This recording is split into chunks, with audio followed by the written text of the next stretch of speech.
Well, hello everybody, and welcome back to Julie's Orchids. Today's video, we're in the grow room, and we're going to discuss a question that I received from one of my viewers. So stick around.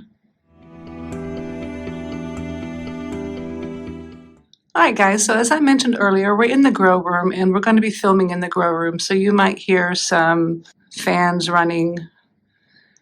I've turned one of them off because it's a bit squeaky, but we're looking at the Zygopetalums. I had a viewer ask a question. I'll post that question here. So the viewer was asking specifically about lights, and could I give them more information about lights and my Zygopetalums? Yeah, sure, I could do that.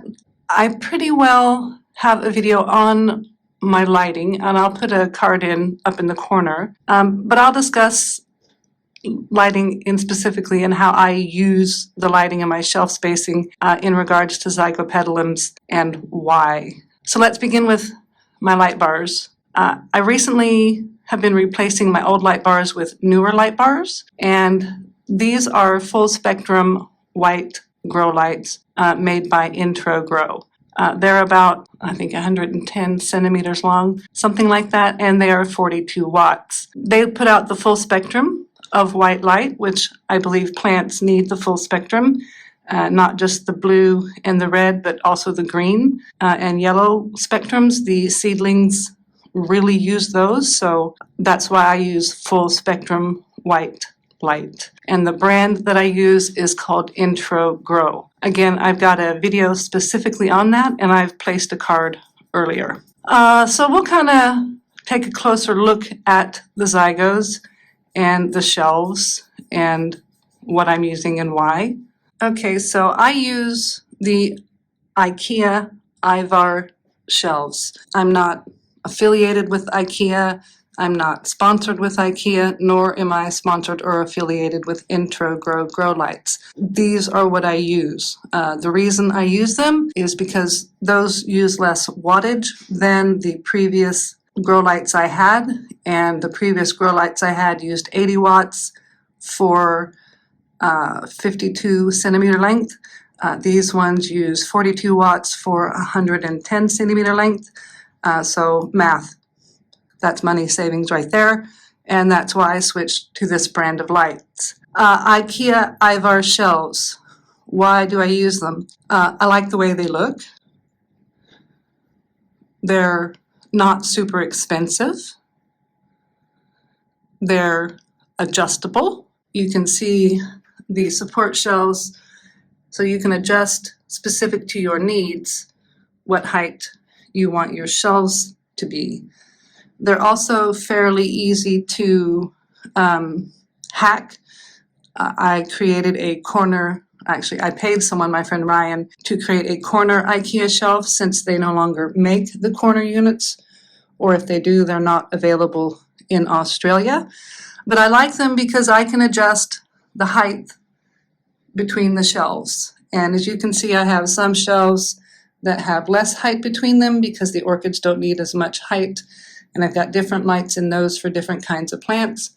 But most of my plants are growing under the Intro Grow 42 watt full spectrum light bars. Everyone sits on IKEA. And how do I figure out how high to place the shelves in relation to the plants? Well, that takes some practice, some being observant, and just basically a little bit of time to see how things are growing and how you might need to readjust the heights of your shelves. I'll zoom in on this one here. So this one here is kind of what told me I needed to increase the height of my shelf. That leaf grew into the grow light and burned it. So obviously there wasn't enough height at the time. So I, left the top shelf the same height, but I lowered the bottom shelf. And then what I did is I thought, okay, I know that these are going to become very big plants, so they're going to need a lot of height between the space between the shelves, because I've already had the problem of leaf growing into light, leaf getting burned. So what I did then is I put the shelf at a height, put the tallest plants on the shelves, turn the lights on, let them sit there for an hour or two. I felt the top of the leaves. They did not feel warm, or if they did feel warm, I lowered this shelf until I no longer felt any warmth on the top portion of the leaves closest to the light. Like this one right here, it's pretty close to the light and it is still the same temperature as the ones down here. Sorry, I have to be careful. I've got a massively huge flower spike and another massively huge flower spike in the grow room going on right now. Okay, yeah, so that's the height of the lighting. Feel your leaves. If they're warm, you need more distance between your light and your leaf. These get pretty well light, fills the entire room. So I'm not having any problem that the lower plants, the seedlings that I have further down on the shelves, not getting enough light. As I've mentioned, that's where spectrum comes in. Studies, peer-reviewed studies have shown that seedlings that grow smaller underneath the canopy, if you will, of the larger orchid leaves really use the green and yellow wavelengths of a full spectrum white light. So for timing of the length of the time the lights come on, I have my grow room set up to where I've got some lights that come on down low earlier in the day, and then as the day progresses to full sun, all of the lights will be on, and then they will progressively turn off to simulate the setting of the sun. So they get sunlight, the first lights start coming on at 7 a.m. All of the lights are on in the grow room by noon. Some of them start turning off depending on the time of year. In wintertime, I'll adjust them because, daylight is not as long in winter as it is in summer. But we're coming into summer right now, so I've got them pretty well at this stage on full summer light. So the lower light shelves on the lower shelves come on first. They come on at about 7. Some of the little one-off shelves like the bulbophyllums here and some of those shelves, those come on at about 9. Over here, the seedling shelves come on at about 11:30. That top shelf light here comes on at 10. By noon, everything is on. This window stays open. It gets a whole lot of natural light that comes in through that window.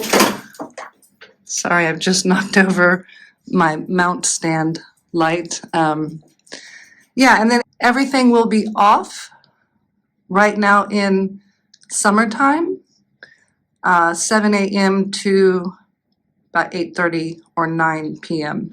So basically when it starts getting dark out here is when I have them start turning off. I hope that helps.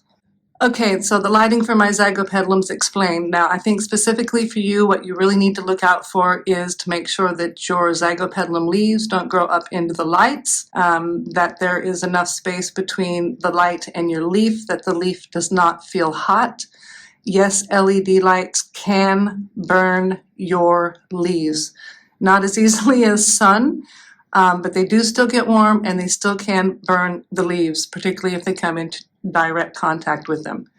So just, do like I did. Get your shelf height about where you think it is. Put your tallest plant on there with the tallest leaf as close to the light as you think it will get. And then after about an hour or two, go in and put your hand on the leaf. And if the top of the leaf by the light feels hot, then it's too close to the light. I hope that helps. And full spectrum white light is proven that they do use all spectrums, all of the colors in the light spectrum, not just the red and green, and that's why I have the full spectrum. Well, I don't currently have a Zygopetalum in bloom, but I've got lots of little zygos on the shelves, so I thought we would just say goodbye as we take a little stroll through and look at the Zygopetalums that we've got. If you liked the video, please give me a thumbs up. A subscribe would really be appreciated. And everybody, have yourself an absolutely fabulous day.